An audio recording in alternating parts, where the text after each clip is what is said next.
लक्ष्मी जी के चरण काले हैं। किसी ने पूछा लक्ष्मी के चरण काले क्यों हैं, तो कहा लक्ष्मी जी ने, संसार के जो लोग हैं, दुनिया के लोग हैं, मुझको प्राप्त करने के लिए, लेने के लिए दिन रात मेरे चरणों में सिर पटकते रहते हैं, इसलिए मेरे चरण काले हो गए। दिन रात मेरे चरणों में ही सिर पटकते रहते हैं। सभी लक्ष्मी जी को चाहते हैं, हे भगवान कैसे भी पैसा आ जाए, पैसा आ जाए, इसलिए लक्ष्मी के चरण काले पड़ गए। लेकिन जो लक्ष्मी को छोड़ करके नारायण को जो भजते हैं, उनके चरणों में लक्ष्मी स्वयं सिर प्रणाम करती है।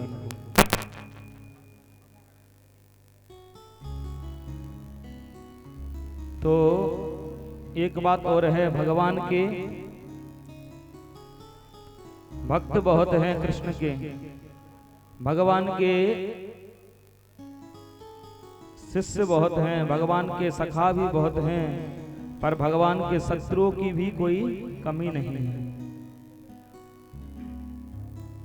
कोई कमी नहीं है भगवान के शत्रुओं की भी। एक और शत्रु है भगवान का, जिसका नाम है सम्बरासुर। इसने कहा, मेरे मित्र कंस को क्यों मार दिया कृष्ण ने, तो इसलिए शत्रुता करने लगा भगवान से, मन ही मन शत्रुता मान ली। और भगवान के घर प्रथम पुत्र ने जन्म लिया, जिसका नाम है प्रद्युम्न। कि कामस्तु वासुदेवांसो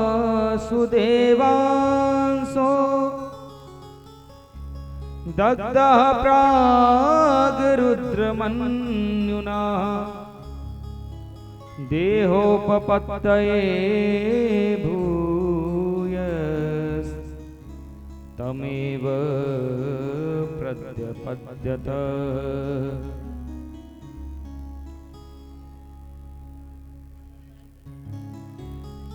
तो प्रद्युम्न जी का छठवें दिन सूतकाग्रह से ये सम्बरासुर हरण करके ले गया। मन में शत्रुता आ गई, तो क्या क्या सोच रहा है कि कुछ भी हो जाए, लेकिन भगवान के जो वंश को मैं आगे नहीं बढ़ने दूंगा। और ले जाके समुद्र के ऊपर से जब निकलने लगा, तो सोचा समुद्र में इस बालक को फेंक दूं तो यहां से बचेगा नहीं।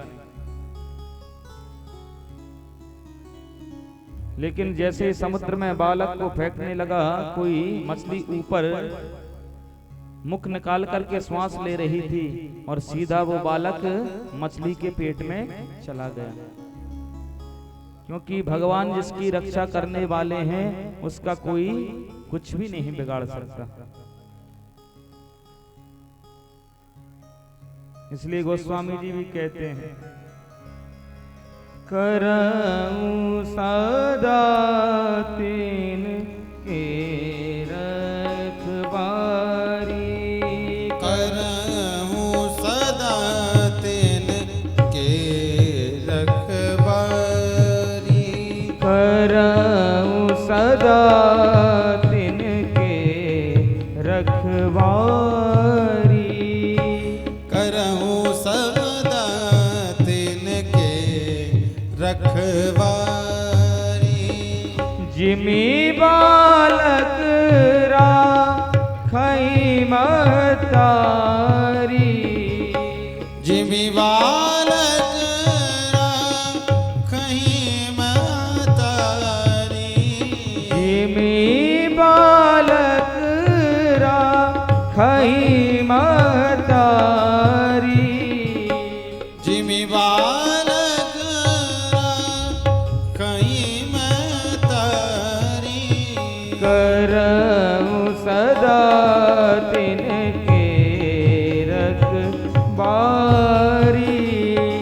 करऊं सदा तिनके रखवारी, तिनके रखवारी, तिनके रखवारी। तो भगवान कहते हैं,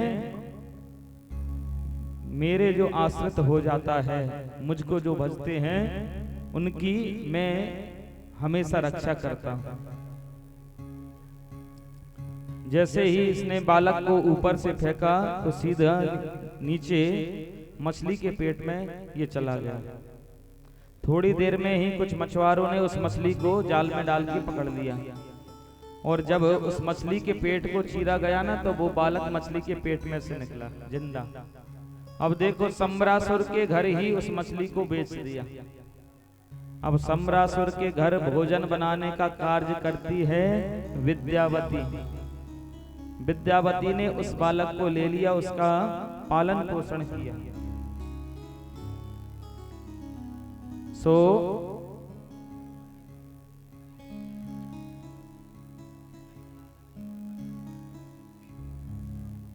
जैसे ही विद्यावती के घर, जो सम्रासुर के घर विद्यावती भोजन बनाने का कार्य करती है, सम्रासुर के पास में सूचना गई, महाराज मछली के पेट में एक जिंदा मनुष्य का बालक मिला है। सम्रासुर बोले, हमारे किस काम का? हमारे घर जो भोजन बनाने का कार्य करती है विद्यावती, उसको प्रदान कर दो। सो उस बालक को विद्यावती ने ले लिया। एक दिन नारद जी महाराज आए। नारद जी बोले, देवी जानती हो जो तुम्हारी गोद में खेल रहे हैं ये कौन है?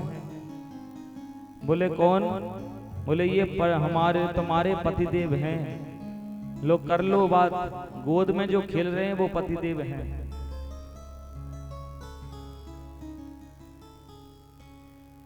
हाँ, बोले तुम हो पूर्व जन्म की रति और ये है कामदेव। बोले बात समझ में नहीं आई तो बताया, द्वापर में जब भगवान शंकर कथा आती है, जब शंकर जी ने कामदेव को जला के भस्म कर दिया, तो शंकर जी की जो पत्नी थी, जो कामदेव की पत्नी थी रति,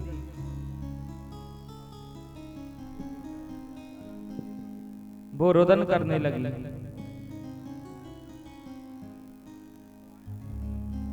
अब मैं क्या बताऊं देवी, मेरी तपस्या में ये विघ्न पैदा कर रहा था।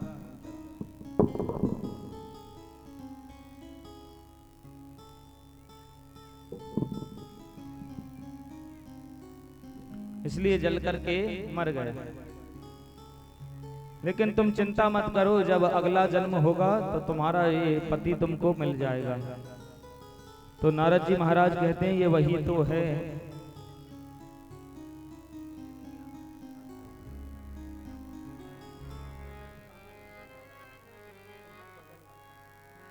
जब सेवती सरनायन उगारा, जब सेवती सरनायन उगारा, जब सेवती सरनायन उगारा, जब सेवती सरनायन उगारा, जब सेवती सरनायन,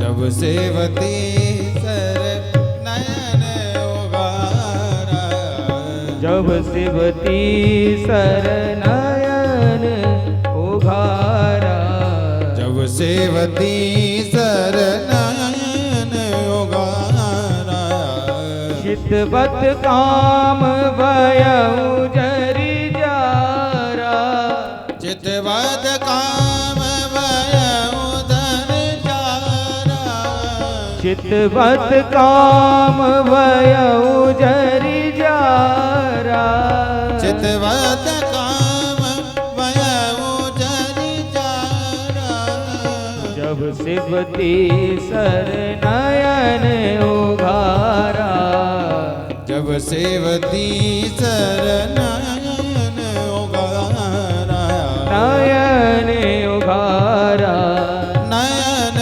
उगारा,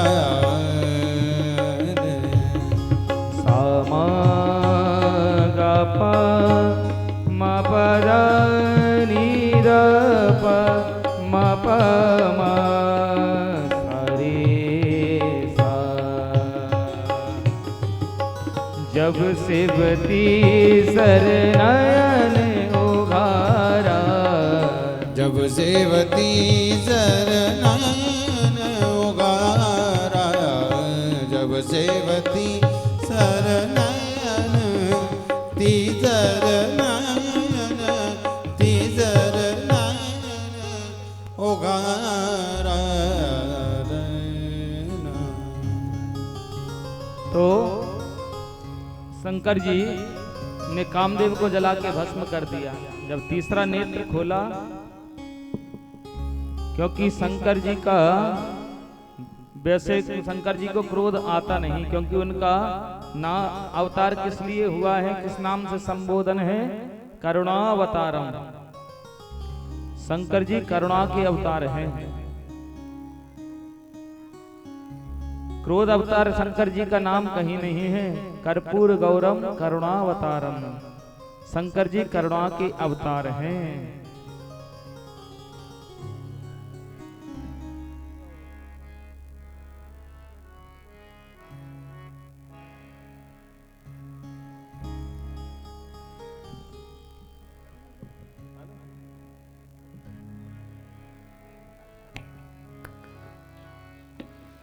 कर्पूर गौरम करुणावतारम, कर्पूर गौरम करुणावतारम, कर्पूर गौरम करुणावतारम, कर्पूर गौरम करुणावतारम,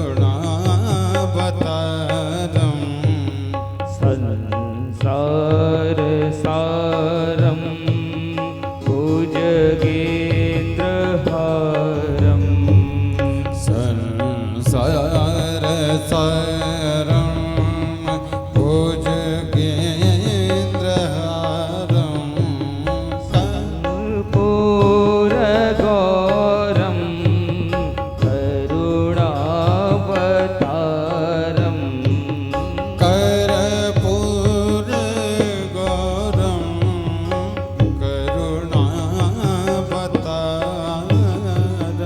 सदा वसन्तं हृदयारविन्दे, सदा वसन्तं हृदयारविन्दे, सदा वसन्तं हृदयारविन्दे,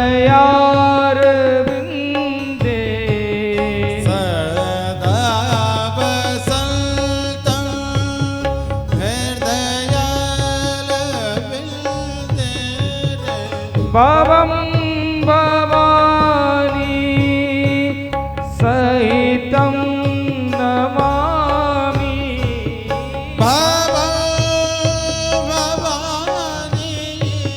सहितं नमामि, कर्पूर गौरम करुणावतारम, कर्पूर गौरम करुणावतारम, करुणावतारम,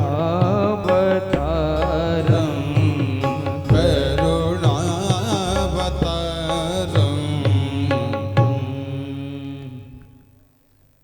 तो शंकर जी का नाम क्या है? करुणावतारम। विश्लेषण है, शंकर जी का कहीं पर क्रोधावतार नाम नहीं है, करुणा के अवतार हैं भगवान भोलेनाथ। पर कैसे हैं? क्षणे तुष्टा क्षणे रुष्टा, रुष्टा तुष्टा क्षणे क्षणे। एक पल में ही तो शंकर जी क्रोधित हो जाएं और दूसरे ही पल प्रसन्न हो जाएं, ऐसे शंकर जी महाराज।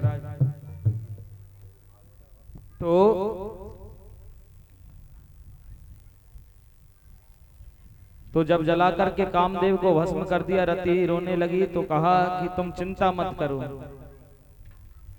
तुम्हारा जो पति है ना, द्वापर में जब भगवान श्री कृष्ण का अवतार होगा,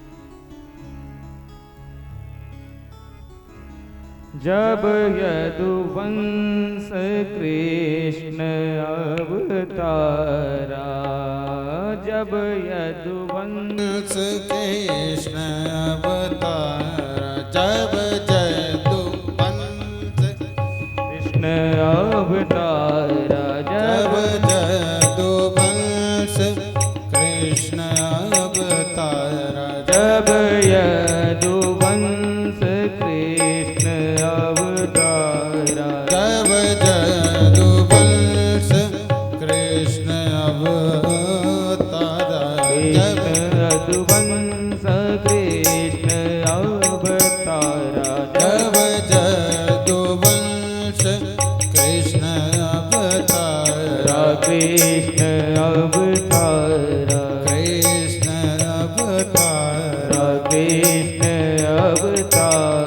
कृष्ण अवतारा कृष्ण अवतारा। जब यदुवंश में कृष्ण का अवतार होगा ना तो ये तुम्हारा जो पति है ना कामदेव तुमको मिल जाएगा। नारद जी बोले आज ये वही तो है, ये वही तो है। मन में प्रसन्नता हो गई, आनंद की अनुभूति हो गई।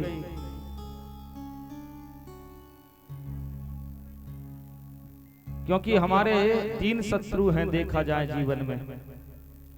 अर्जुन ने भगवान से गीता में पूछा अथकेन प्रयोक्तोयम पापम चरति पुरुषः। ये सब ये पाप देखो, जीव पाप कब करता है? 3 जब शत्रु के सामने ये जीव विवश हो जाता है तब पाप करता है। कौन कौन से? त्रिविधम नरकस्येदम द्वारम नाशमात्मनाः। 3 द्वार हैं नरक के। कौन कौन से? काम एष क्रोध एष रजोगुण समुद्भवाः। महासनो महापापमा विद्ये नहीं मई वैरिणम। पहला काम, क्रोध और लोभ, ये 3 द्वार हैं नरक के लिए। तो काम यदि हमारे जीवन में आ गया तो हम नरक के द्वार पर खड़े हैं। धर्म विरुद्धो कामोस्मि। जो धर्म के अनुसार काम है वो तो ठीक है, लेकिन अधर्म का जो काम है वो नरक का द्वार है। काम, क्रोध और लोभ, जीवन में यदि हमारे क्रोध आ गया तो भी नरक का द्वार है। तो ये 3 द्वार हैं। अब देखो ये तीनों मिटने वाले तो है नहीं जीवन से, क्योंकि रहेंगे ये जरूर। काम, क्रोध, लोभ हमारे जीवन से जुड़े हुए 24 घंटे हमारे संग रहेंगे, मिटने वाले नहीं। उसी प्रकार जैसे शुगर हो जाती है, डायबिटीज, तो वो बताते हैं मिटती नहीं जड़ से। दवाई खाते रहो, परहेज करते रहो तो कंट्रोल में बनी रहेगी। तो उसी प्रकार ये काम, क्रोध, लोभ, मोह रूपी जो शत्रु हैं, कुसंग से परहेज करते रहो, सत्संग रूपी दवाई खाते रहो तो बढ़ेंगे नहीं और मिटेंगे भी नहीं, कंट्रोल में बनी रहेंगे।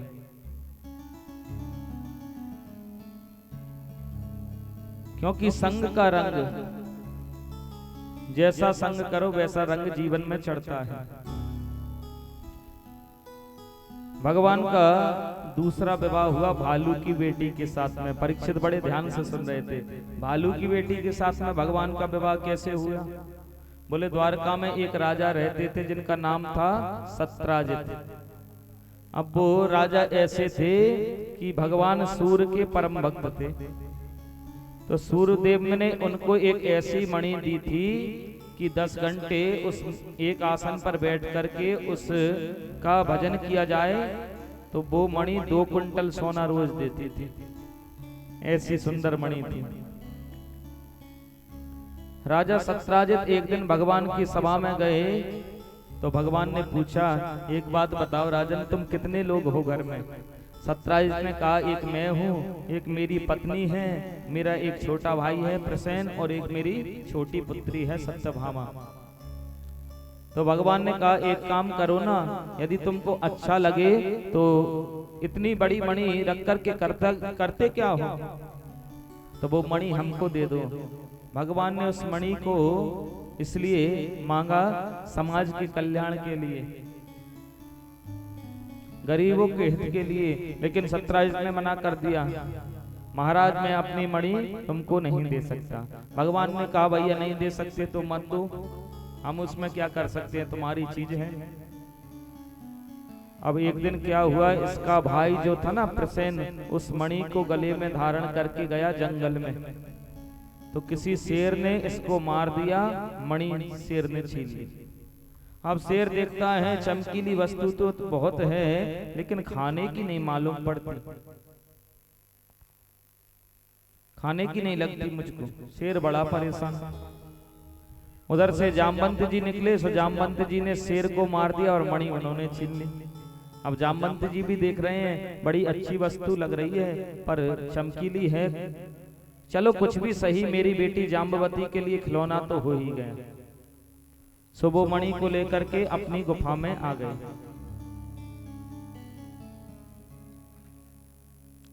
उस मणि को लेकर जब अपनी गुफा में आ गए जामवंत जी महाराज, जाम्बवती को उस मणि को दे दिया।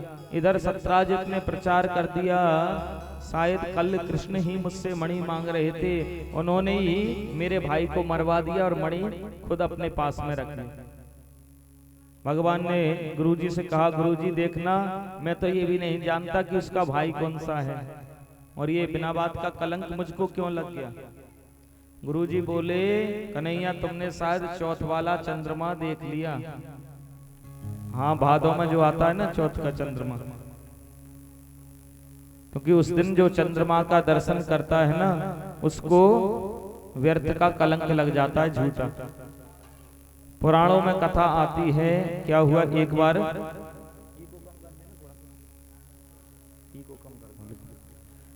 कि एक बार गणेश जी महाराज जा रहे थे तो उनका जो पैर था ना वो थोड़ा फिसल गया पृथ्वी पर, तो ऊपर चंद्रमा जी जो थे वो हंस गए भगवान गणेश जी को देख के। तो गणेश जी क्रोधित हो गए, अच्छा हमारा तो पैर फिसल गया और तुमको हंसी आ रही है, तुमको हंसी आ रही है, जाओ साफ देता हूं, आज के दिन जो तुम्हारा दर्शन करेगा उसको व्यर्थ का कलंक लग जाएगा।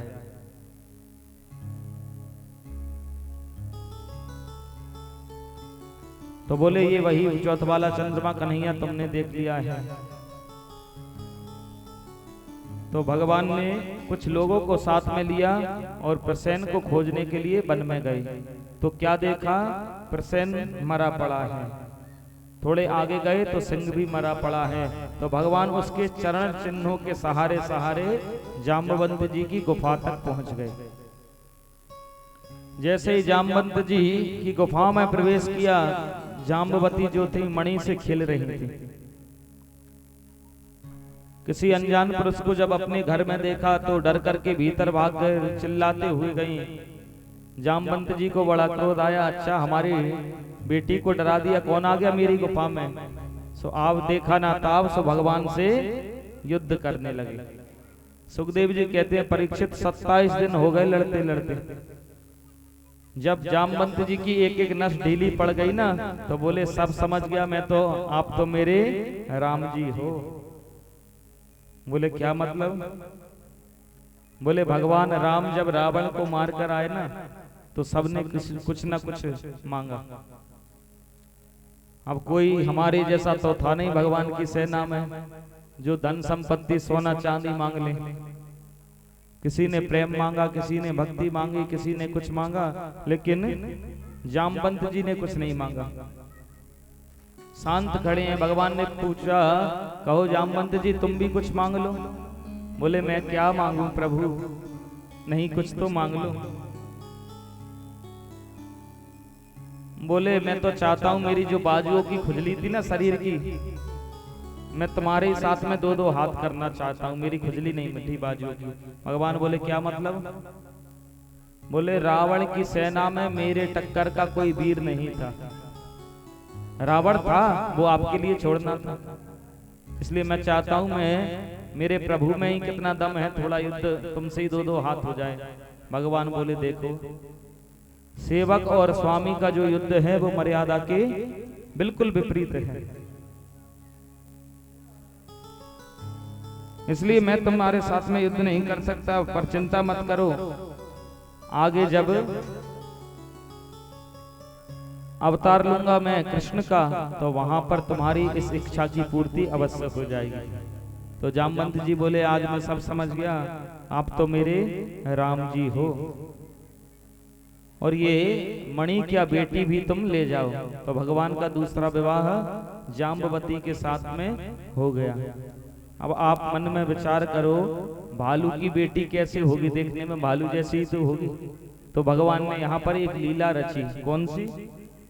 भगवान आए और रुक्मणी जी से आते ही बोले रुक्मणी से, आज मैं बहुत सुंदर दूसरा विवाह कर लाया, और वो पत्नी तो तुमसे भी बहुत ज्यादा सुंदर है। रुक्मणी को आया क्रोध, सो साफ दे दिया, अच्छा मैं साफ देती हूं कि वो मेरे समान ही हो जाए। सो लो, जो भालू की बेटी थी रुक्मणी के समान सुंदर हो गई।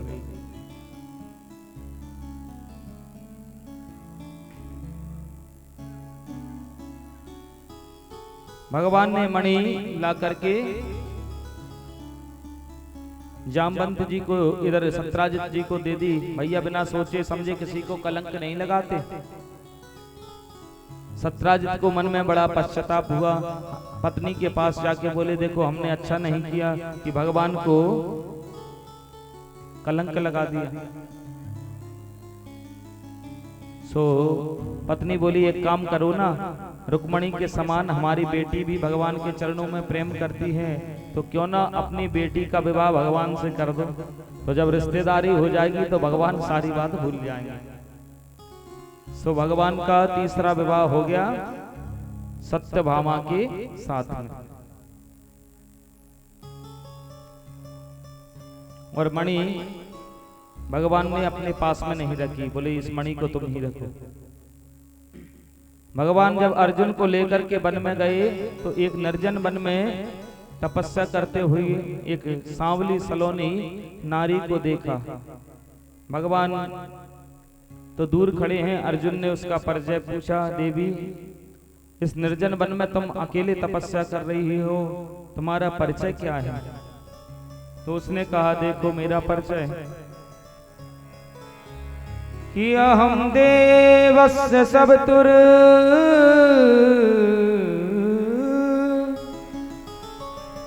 द्रुहिताम पति में क्षति विष्णु वरेण्यं वरदं तपः परम आस्थितः तपः परम आस्थितः। अहम देवत सवितुर, मेरा नाम वैसे कालिंदी यमुना है, मैं सूर्य की पुत्री हूँ। विष्णु वरेण्यम वरदम, भगवान विष्णु कृष्ण का वर्ण करने के लिए इस तपस्या को मैं कर रही हूँ। वैसे देखा जाए तो शास्त्रों में यमुना जी का जो स्थान है ना बहुत ऊंचा है।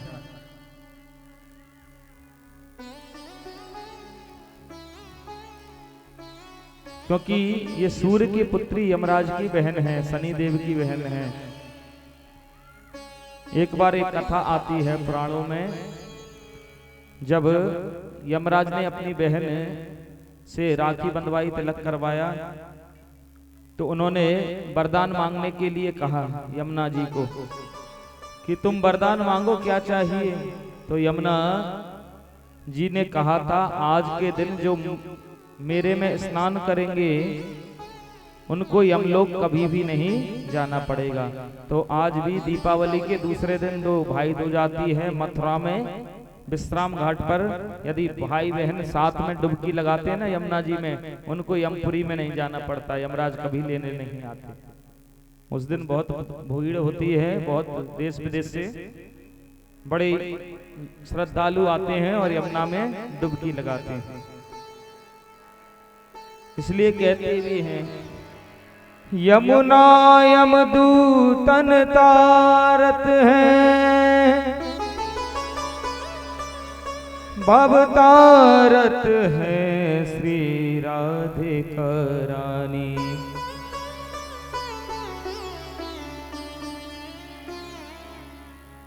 यमुना तो यमदूतों से तारती हैं, लेकिन इस भव की बाधा को हमारी राधा रानी ही हटाती है, मिटाती है।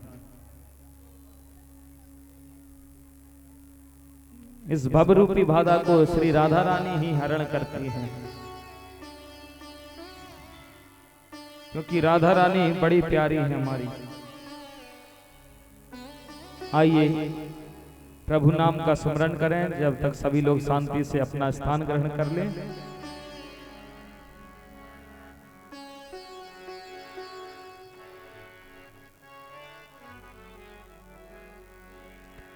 हो मेरे श्याम सलोने सरकार, बना दो बिगड़ी मेरी। मेरे श्याम सलोने सरकार, बना दो बिगड़ी मेरी। मेरे श्याम सलोने सरकार, बना दो बिगड़ी मेरी। मेरे श्याम सलोने सरकार, बना दो बिगड़ी मेरी। ओ मेरे श्याम सलोने सरकार, बना दो बिगड़ी मेरी। बिगड़ी मेरी श्याम, बिगड़ी मेरी, बिगड़ी मेरी श्याम, बिगड़ी मेरी। बिगड़ी मेरी श्याम, बिगड़ी मेरी, बिगड़ी मेरी दाता, बिगड़ी मेरी। ओ मेरे खाटू वाले श्याम, बना दो बिगड़ी मेरी। मेरे श्याम सलोने सरकार, बना दो बिगड़ी मेरी। मेरे श्याम सलोने सरकार, बना दो बिगड़ी मेरी। मेरे श्याम सलोने सरकार, बना दो जय हो। बिगड़ी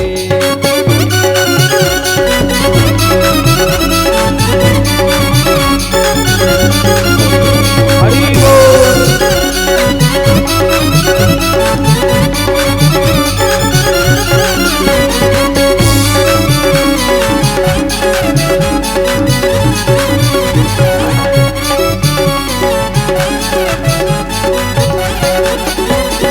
अर्जी है मेरी, मर्जी तुम्हारी, वृंदावन के बाके बिहारी। वृंदावन के बाके बिहारी, वृंदावन के बाके बिहारी।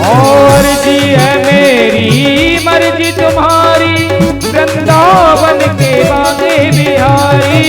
वृंदावन के बाके बिहारी, वृंदावन के बाके बिहारी। मेरे जीवन के आधार, बना दो बिगड़ी मेरी। मेरे जीवन के आधार, बना दो बिगड़ी मेरी। मेरे श्याम सलोने सरकार, बना दो बिगड़ी मेरी।